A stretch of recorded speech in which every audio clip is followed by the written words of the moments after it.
Bom dia a todos e a todas. Passamos nesse momento a iniciar os estudos do capítulo 6 do livro do Halliday, que ele se intitula Força e Movimento 2, tá certo? O grande diferencial nesse capítulo, comparado com o capítulo anterior, o 5, é que agora nós vamos levar em consideração nos nossos problemas a força de atrito. Bom, a força de atrito, aí nós temos algumas questões sobre ela, porque, por exemplo, às vezes nós queremos ela. Quem não quer força de atrito quando precisa frear de um carro, precisa frear um carro, tá? Mas às vezes, quando eu paro para pensar nas leis de Newton, se eu não tivesse nenhuma força de atrito e eu colocasse o meu carro, por exemplo, numa estrada retilínea e horizontal a 80 km por hora, ele iria continuar infinitamente a 80 km por hora, certo? Mas como é que eu conseguiria parar ele? Então, a força de atrito é algo que, ora preciso, ora não preciso, vamos ter situações em que eu quero minimizá-la, tá? Mas vamos ter situações em que eu quero maximizá-la, tá? Bom, a força de atrito, ela basicamente surge da imperfeição que as superfícies têm, tá? Não adianta você acreditar que tenha uma superfície perfeitamente lisa que ela não tem. Quando você coloca uma superfície supostamente lisa dentro de um microscópio, você vai ver que ela tem uma série de irregularidades. E essas irregularidades, essas rugosidades, é que irão determinar o quanto que esse atrito vai estar presente ou não nos meus cálculos, né, na minha situação lá real, tá certo? Então, a rugosidade dos materiais é que estão associadas ao surgimento da força de atrito, tá? Então, eu até escrevi aqui alguns detalhes aqui para você não esquecer, né? Então, a força de atrito ela surge da interação entre duas superfícies em contato que estão sujeitas a alguma força que tende a colocar em movimento um dos corpos, tá? Então, a força de atrito está associada à rugosidade dos materiais, e no caso de uma superfície perfeitamente lisa, o atrito não existirá. Então, sempre que você tem esse termo aqui, por exemplo, no enunciado, e que vai te dar as garantias de que você pode desprezar a força de atrito, você vai perceber que o problema vai se tornar muito mais simples, tá, do que se eu tiver que levar o atrito em consideração. E a força de atrito, ela é contrária ao escorregamento ou à tendência de escorregamento de um objeto sobre o outro, de uma superfície sobre a outra, ok? Bom, e como calcular? Bom, a força de atrito, quando eu vou calcular ela, é simples. Força de atrito vai ser o μ vezes a força normal. Bom, quem que é esse μ? O μ é o coeficiente de atrito, tá? Esse coeficiente de atrito, ele depende das duas superfícies que eu estou atritando entre si, ou que estou tentando fazer uma se deslizar sobre a outra. Então, por exemplo, se eu pegar uma lixa fininha sobre a madeira, eu vou ter um atrito. Se eu pegar uma lixa mais grossa, tá, eu vou ter um outro atrito, ok? Então, esse coeficiente de atrito aqui, ele não tem unidade de medida, tá? E ele depende única e exclusivamente das duas superfícies. Na grande maioria das vezes, esse coeficiente de atrito ele acaba surgindo de resultados de experimentos que são realizados para sua determinação. A força normal, nós já vimos no capítulo anterior, que eu preciso levar em consideração outras forças, tá? E a força normal ela é uma força perpendicular à superfície de contato entre o objeto que eu estou querendo avaliar e o apoio que ele está encostado, ok? Bom, só que esse coeficiente de atrito, ele tem algumas peculiaridades. Então, olha só, o coeficiente de atrito, ele tem dois valores. Um quando o corpo ainda não deslizou e o outro quando o corpo já começou a deslizar, tá? Então, o força de atrito estática, quando ele está ainda parado, tá? Ela está associada a um coeficiente de atrito estático. E esse coeficiente de atrito estático sempre vai ser maior do que o coeficiente de atrito dinâmico ou cinético, tá certo? Então, a força de atrito ela vai subindo, subindo, subindo, chega a um limite, tá? E depois desse limite, se eu conseguir ultrapassar ele, ele acaba caindo para a força de atrito cinético ou dinâmico, que é menor do que a força de atrito estática máxima. E daqui a pouquinho você já vai entender por que a gente usa esse estática máxima, tá certo? Então, por exemplo, vamos pensar nessa situação aqui. Aqui eu tenho um bloco que está repousando sobre uma superfície e a pergunta é: quais são as forças que estão atuando? Bom, nós vamos ter no sentido perpendicular e para a Terra a força gravitacional, tá? Só que nós também temos a força normal, ok? Dentro dessa condição aqui, se não houver mais nenhuma força, tá, na direção y, eu posso afirmar que a força normal ela vai ser igual à força gravitacional, ou seja, massa vezes gravidade, tá certo? Agora, como que eu vou conseguir avaliar se haverá ou não movimento? Bom, aí vamos lá para o próximo quadrinho. Eu estou supondo aqui o seguinte, aquele mesmo bloco de massa 100 kg, coeficiente de atrito estático 0,4, coeficiente de atrito cinético 0,3, tá? Esses aqui são os símbolos que o Halliday usa para estático e para cinético, ok?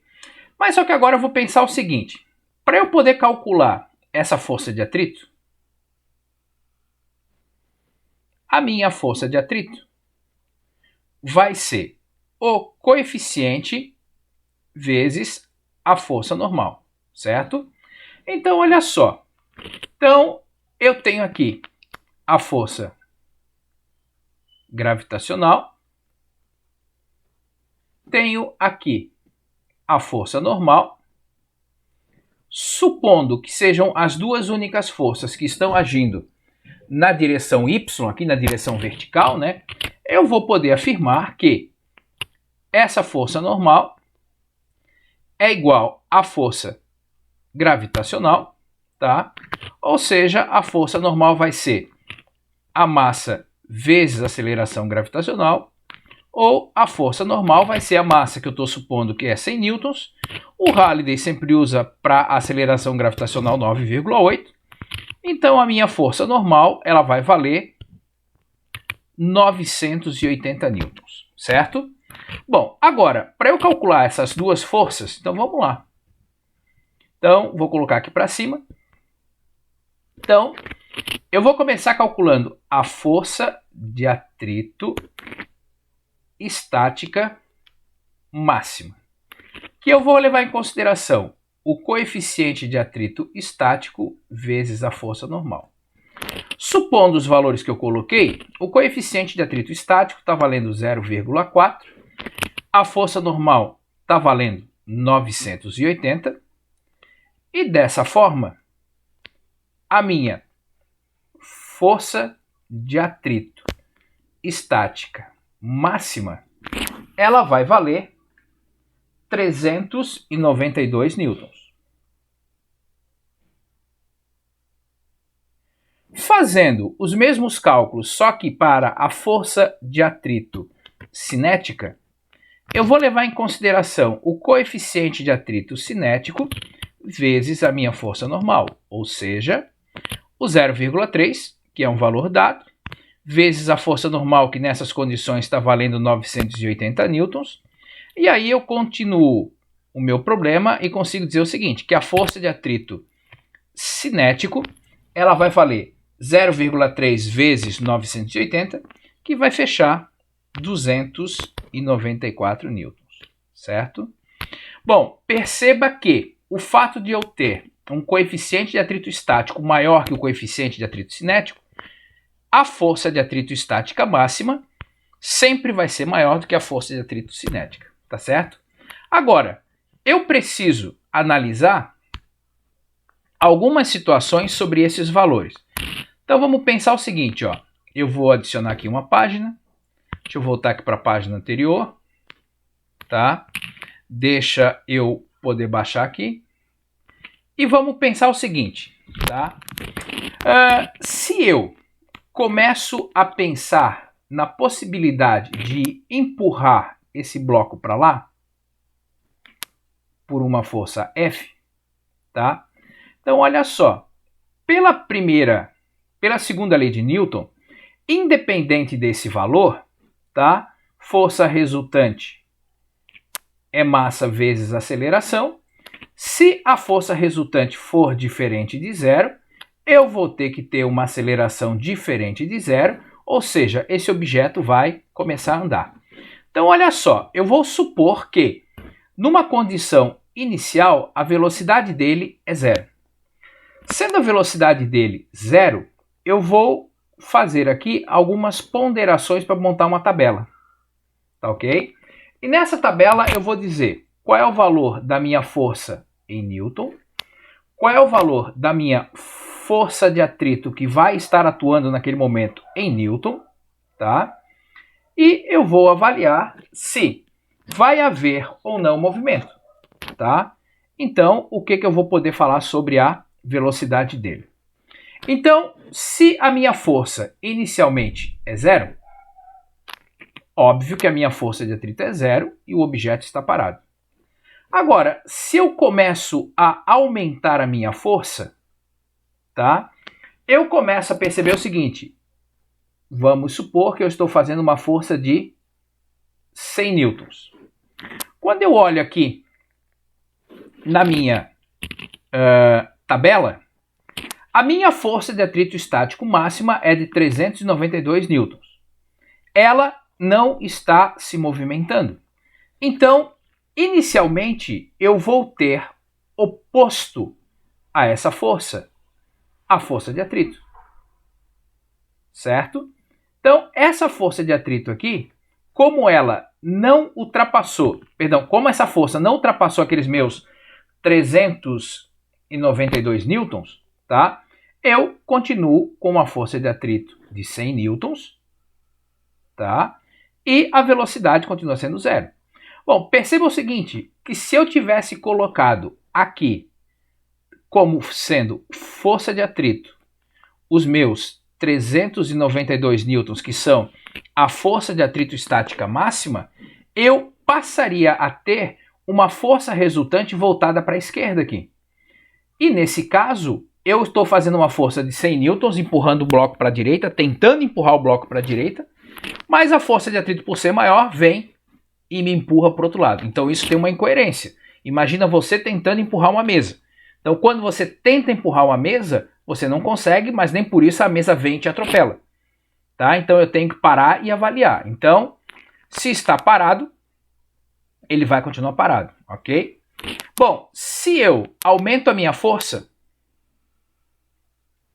para 200 newtons, por exemplo, eu continuo tendo uma força de atrito que, para poder manter ele em repouso, é de 200 newtons. Por quê? Eu não ultrapassei esse valor.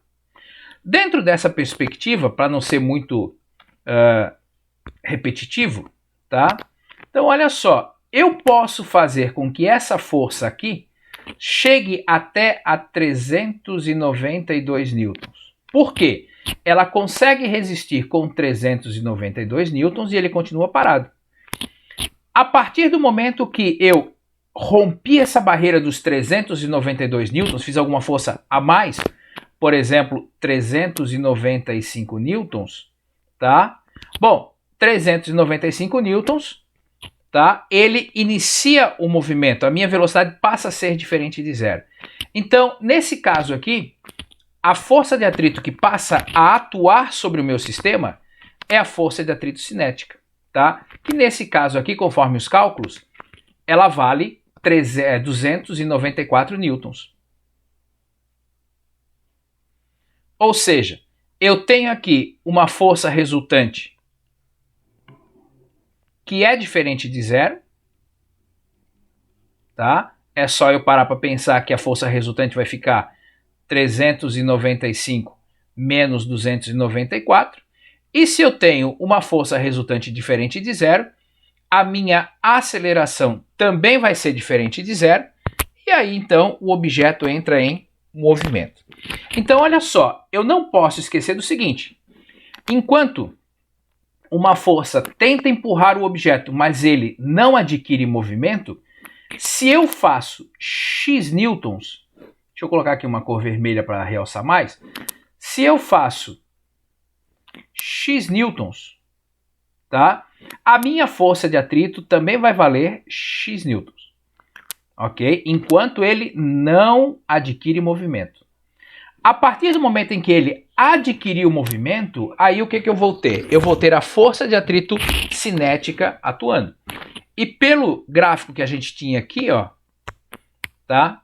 A partir do momento em que ele entrou em movimento, a minha força de atrito cinética, ela tem um valor constante, tá certo? Então, eu preciso tomar cuidado com essa situação. Tá em movimento ou não tá em movimento, tá? Então, olha só, pensando ainda naquela situação, vamos imaginar agora que o meu objeto está com uma velocidade inicial diferente de zero, tá? E aí o que acontece? Vamos lá para a minha tabela. Eu vou estar fazendo uma força com tantos newtons, eu vou ter uma força de atrito com tantos newtons, e aí nesse caso eu vou ter uma força resultante, tá? Também em newtons, que vai me proporcionar ou não uma certa aceleração em metros por segundo ao quadrado, tá? Então, por exemplo, ele já está em movimento, tá? Se eu não faço força, eu vou ter uma força de atrito de 294 newtons, ao contrário do movimento. Então, a minha força resultante vai valer menos 294 newtons, e nesse caso, a aceleração vai valer menos 2,94 metros por segundo ao quadrado. Esse menos significa que ele vai frear, ok? Bom, agora, se eu começo a aumentar essa força, por exemplo, cheguei a uma força de 294 newtons, a força de atrito, como ele está em movimento, também é 294 newtons. Como elas são opostas, a minha força resultante é zero, ou seja, a minha aceleração também vai ser zero, tá? Então, se eu continuo aumentando essa força, ok?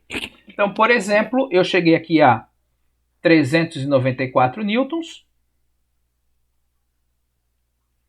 A minha força de atrito continua 294. Agora, a minha força resultante vai ser de 100 newtons, essa menos essa, né? E nesse caso, a minha aceleração vai ser de 1 metro por segundo ao quadrado, tá? Deixa eu só levantar aqui um pouquinho. E caso eu continue subindo o valor dessa força, por exemplo, aqui eu vou colocar 494. A força de atrito cinética continua em 294. A minha força resultante agora vale 200 newtons. E a minha aceleração vai valer 200 metros por segundo ao quadrado. Então perceba o seguinte, a partir do momento em que o objeto já está em movimento, uma superfície deslizando sobre a outra, a minha força de atrito cinética sempre vai ter o mesmo valor. Agora, se essa força aqui for menor do que a força de atrito cinética, eu vou observar que o objeto vai diminuir a velocidade. Se essas duas forças forem exatamente de mesma intensidade, eu vou perceber que ele vai ter aceleração igual a zero, ou seja, se ele está em movimento retilíneo uniforme, ele vai manter-se com velocidade constante. A partir do momento em que eu comecei a fazer uma força maior do que a força de atrito cinético, quanto maior vai ser essa força, maior vai ser a aceleração que ele proporciona. É só a gente pensar numa situação real de quando nós estamos dirigindo o carro. Eu preciso encontrar um ponto específico do meu acelerador, onde a força de atrito e a força normal sejam exatamente iguais, para que eu mantenha sempre a velocidade do meu carro constante, ok? Se a força que o carro proporciona para pôr ele em movimento é menor do que a força de atrito, automaticamente ele vai perdendo velocidade à medida com que o tempo passa. Se eu acelero mais, o meu carro está fazendo mais força do que a força de atrito cinética, tá? O que eu percebo é que a minha aceleração aumenta cada vez mais. Ok? Então eu preciso ficar atento a esses detalhes quando eu vou avaliar, tá? Qual é a força de atrito que está atuando. Se não tem uma superfície deslizando sobre a outra, eu ainda estou na força de atrito estática. E se a força está na estática, tá? Não tem movimento, a força que eu faço tem que ser igual à força de atrito que está atuando. Por isso a gente usa o termo força de atrito estática máxima. Não sempre vou estar usando aquele valor máximo, mas ultrapassou aquele valor máximo, uma superfície começou a deslizar sobre a outra, passa a atuar sobre o meu sistema a força de atrito cinética, que daí sim possui valor constante, ok? E aí nesse meu último comentário eu digo o seguinte, ó, que a força de atrito cinético, então essa força sempre será menor do que a força de atrito estática máxima, já comentei isso anteriormente, fizemos lá um suposto cálculo, né? Essa força ocorre quando o móvel já está em movimento, uma superfície deslizando sobre a outra, tá? E a força de atrito cinético vai ser o coeficiente de atrito cinético vezes a força normal. E aqui tem um exemplo clássico, né, que a gente sempre comenta, que é o ABS. Então, quando o pneu está sem escorregar sobre o asfalto, tá? Ele rolando é uma situação, tá? Quando eu piso no freio que travou a roda, ele começa a deslizar o pneu sobre o asfalto, começa a ver o escorregamento. Então, enquanto não tem o escorregamento, eu estou tratando da força de atrito estática, certo? Então, o ABS do meu carro tenta fazer com que o tempo todo o sistema de freio tenha a possibilidade de trabalhar com a força de atrito estática, sempre buscando, talvez no caso do ABS, quando ele atua, o seu limite, tá? Então, o ABS me garante que eu sempre vou estar trabalhando com uma força de atrito máxima possível para eu poder parar o meu carro, certo? Porque se por acaso eu não tenho ABS, pisei no freio e o pneu começou a escorregar sobre o asfalto, aí esquece, eu estou trabalhando com a força de atrito cinético, que é menor do que a força de atrito estática máxima, e então, por consequência, eu vou levar mais tempo para parar. Tá certo? É cheio de detalhes? É, tá? Mas é preciso que a gente tenha uma atenção muito especial à força de atrito, que num sistema real, depois você enquanto engenheiro, você vai perceber que ela está sempre presente no seu dia a dia e você deve levá-la em consideração sempre. Um grande abraço a todos, tchau, tchau.